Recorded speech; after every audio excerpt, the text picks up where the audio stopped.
मैं आपके लिए इस वीडियो में लेकर आया हूं सुप्रीम कोर्ट के नए गाइडलाइंस जो चेक बाउंस के केसेस के लिए दिए गए हैं। ये जो गाइडलाइंस हैं ये बहुत ही महत्वपूर्ण हैं। इन गाइडलाइंस के बारे में जानें आज के वीडियो में। नमस्कार दोस्तों, मैं हूं आपका एडवोकेट दीपक और आज आपके इस वीडियो चैनल पर, यूट्यूब के वीडियो चैनल पर मैं आपके लिए फैसले की लिए बारे में डिस्कस करने के लिए आया हूं, जो कि सेक्शन 138 एनआई एक्ट की पूरी जानकारी देता है, जिसमें बताया गया है कि और साथ साथ पूरी की पूरी जो है तस्वीर को बदल दिया है। इसमें समझौता कैसे होगा, उसके बारे में क्या नियम है, वो सब इस केस में जो जिन्हें नेगोशिएबल इंस्ट्रूमेंट एक्ट की केसेस बोलते हैं, पूरी जानकारी आपको मिलेगी। चेक बाउंस का केस अगर आपका चल रहा है, ये वीडियो आपके लिए बहुत जरूरी है। आप इस वीडियो को ध्यान से देखें और पूरी तरीके से समझें क्या गाइडलाइंस है। सुप्रीम कोर्ट द्वारा दी गई नए गाइडलाइंस क्या हैं और सभी चेक बाउंस के यानी कि जो नेगोशिएबल इंस्ट्रूमेंट एक्ट की धारा 138 के तहत आने वाले केसेस में दी हैं। आपका या आपके किसी भी जानकार का कोई भी चेक बाउंस का केस अगर है कोर्ट में, तो ये वीडियो उसको भी भेजें और खुद भी देखें।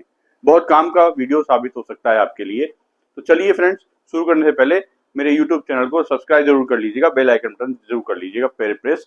ये पूरा मामला जो है एक संजा तारी वर्सेस किशोर एस बोरकर से जुड़ा हुआ है, जिसमें एक तो है पिटिशनर, दूसरा है रेस्पोंडेंट। हुआ ये कि 6 लाख रुपए का चेक बाउंस हुआ था। ट्रायल कोर्ट और सेशन कोर्ट ने आरोपी को दोषी ठहराया, लेकिन बॉम्बे हाई कोर्ट ने उसे बरी कर दिया। शिकायतकर्ता सीधे सुप्रीम कोर्ट पहुंचा। सुप्रीम कोर्ट ने कहा, अगर चेक पर साइन मान लिए गए हैं तो यह माना जाएगा कि यह किसी कानूनी लोन, देनदारी, ऋण के लिए दिया गया होगा। आरोपी पर यह भार या ये लोड या ये बर्डन कि वो साबित करे कि कोई उसने ऋण यानी कि लोन लिया है या नहीं। यानी आरोपी ने खाली चेक दिया था या कोई वित्तीय क्षमता नहीं थी उसकी, कोई भी जो है कमजोर दलीलों से वो बच नहीं पाएगा। इस तरह की जो लचीली दलीलें होती हैं, सुप्रीम कोर्ट ने साफ कहा है section 118, section 139 negotiable instrument act की धारा, प्रजम्पशन यानी कि एक बार साइन मान लिए तो माना जाएगा। चेक कानूनी लोन को लिया था उसने, ये माना जाएगा। इनकम टैक्स एक्ट का उल्लंघन ऋण के यानी कि लोन के लिए अमान्य नहीं है, ये भी माना जाएगा। अगर लेन देन नगद में हुआ था और आईटी एक्ट की धारा 269 एस का उल्लंघन हुआ था, तो वह जो लोन लिया गया था वो वैलिड रहेगा। वो जो है ऐसा नहीं है कि वो डिसमिस हो जाएगा। रिविजनल कोर्ट की जो सीमाएं हैं, हाई कोर्ट सबूतों को दोबारा नहीं तोल सकता, ये सीमा है जब तक गंभीर मामले या गंभीर गलती ना की गई हो। सुप्रीम कोर्ट ने आरोपी के आचरण के बारे में, उसके बिहेवियर के, उसके नेचर के बारे में भी बात की है। दोस्तों को खाली चेक दिया था, ये वाली दलील कोर्ट ने बेतुकी मानी, ये दी थी उसने वहां पर कोर्ट में।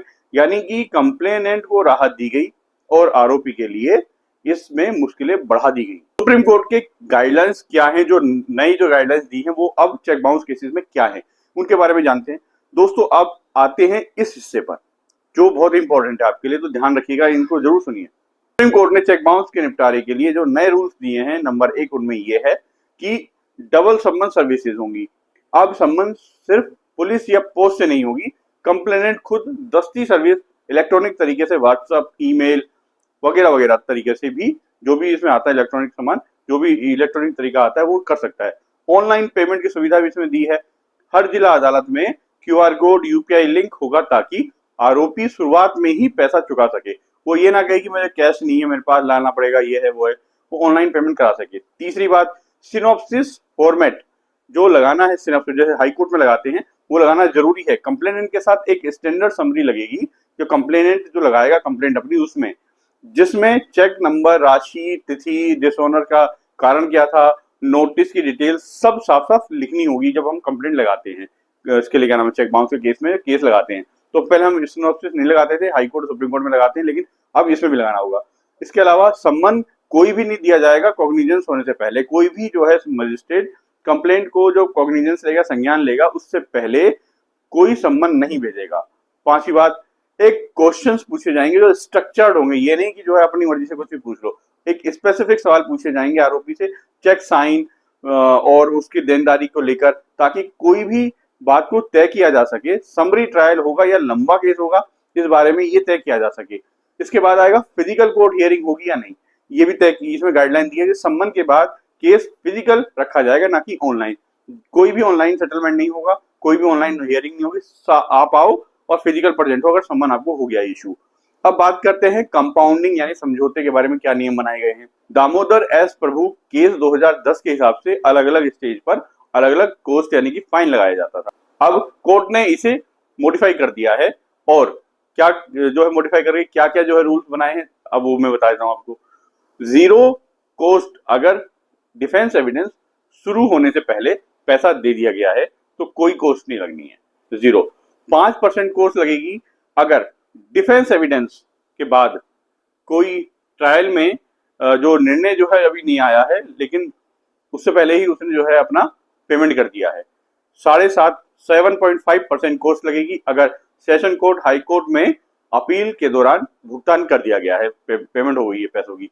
10% कॉस्ट लगेगी अगर सुप्रीम कोर्ट में जाकर भुगतान हुआ है, यानी कि जितना देर करोगे उतना महंगा पड़ेगा। बात सीधी सी है, आपको सिंपल से एक लाइन में समझा देता हूं। ये बहुत इजी है समझना। अगर सुप्रीम कोर्ट ने हाई कोर्ट का फैसला ही पलट दिया इस केस में, जो मैंने इस प्रेजेंट केस को बता रहा हूं, ट्रायल कोर्ट और सेशन कोर्ट की जो सजा है उसको बहाल कर दी, जो हाई कोर्ट ने हटा दी थी। आरोपी को 7.5 लाख का भुगतान 50,000 की 15 किस्तों में करना होगा, ये कहा है। साथ ही कोर्ट ने सभी हाई कोर्ट्स और डिस्ट्रिक्ट कोर्ट को ये आदेश दिया है, ये निर्देश साफ साफ दिया है कि नए रूल्स 1 नवंबर 2025 से लागू होंगे।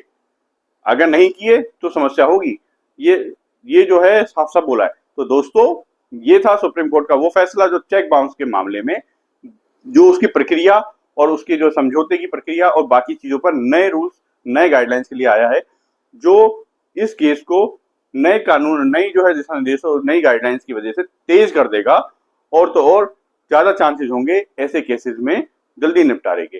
तो आज का वीडियो जो आपको मैंने ये जानकारी देने के लिए बनाया है, अगर आपको ये पसंद आया हो तो जरूर लाइक कीजिएगा, मेरे YouTube चैनल को सब्सक्राइब कर लीजिए